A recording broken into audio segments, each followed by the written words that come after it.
Chapter 2. The Art of the Unsaid. The unofficial Svetlana's Sarcasm and Rhetoric Club quickly became a lunchtime fixture, a regular gathering that everyone looked forward to. Liam, with his easy humor and quick wit, often led the charge, while Rohan provided the logical breakdowns and step-by-step explanations. Jake offered plenty of bad examples, his attempts at sarcasm often falling flat and hilarious. And Emily, surprisingly, had a knack for explaining the subtle social cues and unspoken rules of conversation. "Oh, Lana," Emily began one day, holding up a spectacularly burnt cookie, the edges charred black and the center crumbling. "If I said, 'Wow, this cookie is amazing,' what do I really mean?" She winked, her eyes sparkling with mischief. "This is a test. Are you ready?" Svetlana sniffed the cookie cautiously, her nose wrinkling. "It is burn. So, you mean it is not amazing?" she stated with certainty, her voice confident. "Exactly." Liam cheered, clapping his hands together. "That's sarcasm. You say the opposite of what you mean, but your tone, your face, it tells the truth. It's all about the delivery, Svet. You have to convey the opposite meaning with your expressions and body language." She practiced holding up the cookie and examining it closely. "This cookie is amazing," she said, her voice flat and monotonous, her face serious and unexpressive. Jake snorted, unable to contain his amusement. "Needs work on the tone, Svet. You gotta put some zing into it. Some pizzazz. Some oomph.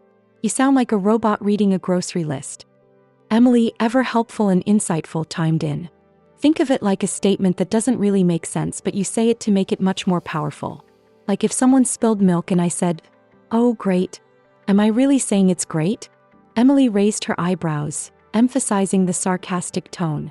Svetlana shook her head, her confusion evident. "No, you mean is bad. The milk is spilled. Is not good." "Bingo," Emily said, smiling.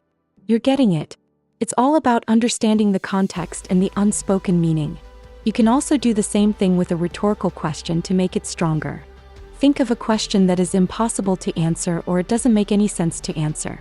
For example, if you ask, "Why does it always rain when I want to go outside?" Well, there is no real way to answer that. You are just saying that it is so inconvenient that your plans always get ruined. Or another example, if you see someone doing something kind of mindless or dangerous, you can say, "Are you crazy?" he said. The wheels in Svetlana's brain were turning, but she seemed to be grasping most of what the students were saying. Omar, who had been joining their table that week, having heard about the unique language lessons, leaned forward, his expression thoughtful. Omar was Arab American with a quiet way of observing everything and a deep appreciation for language and culture. He was quickly drawn into the language lessons, offering his own unique insights and perspectives. "In Arabic, we have different ways to show sarcasm too," Omar explained, his voice calm and measured. "Sometimes it's in the way you stretch a word or a certain look in your eye.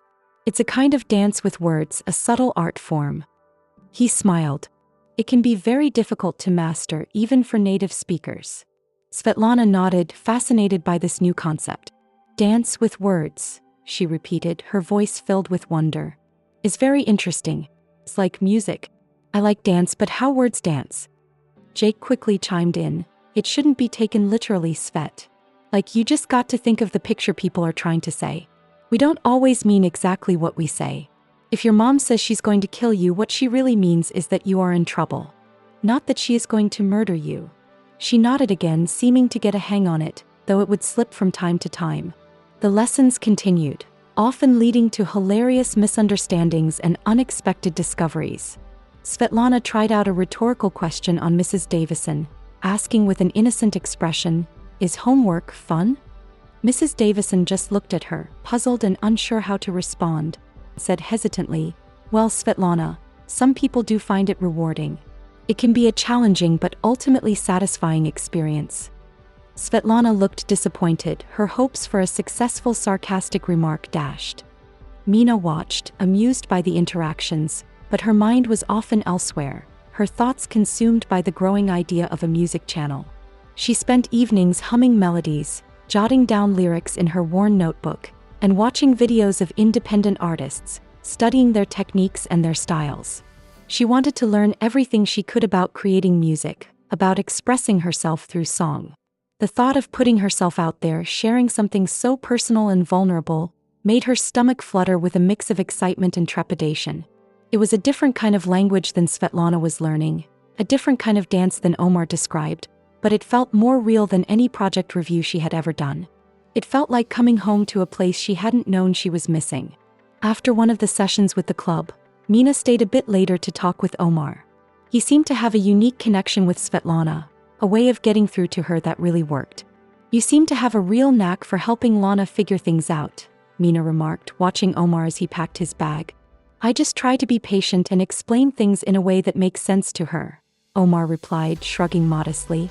"It's not really a special talent or anything.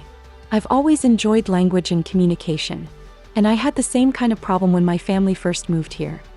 Mina smiled, appreciating Omar's humility and kindness. "Well, you're doing a great job. It's amazing to see how much she has improved in just a few weeks." Omar paused, looking at Mina with a thoughtful expression. "You know, Mina, I've been meaning to ask you something," he said, his voice hesitant. "I've noticed you seem a little preoccupied lately. Is everything okay?" Mina hesitated, unsure whether to confide in Omar. She didn't know him that well, but she trusted him. And besides, she needed to talk to someone about her music channel, about her hopes and fears, and about how she hoped it might help her process her continual feelings of alienation. "Well, I've been thinking about starting a music channel," Mina confessed, her voice barely a whisper. "I want to share my songs with the world, but I'm scared." Omar's eyes lit up with interest. "That's amazing, Mina.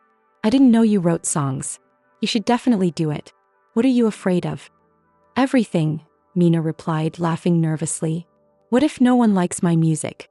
What if people criticize me? What if I'm not good enough? Or even worse, what if no one watches my videos? I don't know if I could handle putting so much time and effort into something and then to just be completely ignored or attacked by people who have nothing better to do. I really wanted to talk about my life story, and I don't want people to make fun of me. When people made fun of my projects, it hurt. But at the end of the day, they were just talking about silly videos I made with no real substance. This music channel, I want it to be different. Something from the soul. You understand?" Omar shook his head, his expression reassuring. "Don't worry about any of that, Mina. Just focus on creating music that you love, music that expresses who you are. That's all that matters. And besides, I'm sure your music is amazing. You're incredibly talented. You got your first subscriber here, and if anyone says anything bad, me and Rohan will hack their computers and erase their accounts." Mina's eyes got wide. "You can do that?" Omar busted up laughing and responded, "I'm sure you can, but I was just joking. But I will definitely counter-troll them. Deal. But you gotta upload your first video. You gotta." Mina smiled, her heart feeling a little lighter. "Thanks, Omar," she said. "That means a lot to me. Reverse trolling, I like that." "Anytime, Mina," Omar replied, patting her shoulder. "Now go create some amazing music. The world needs to hear your voice."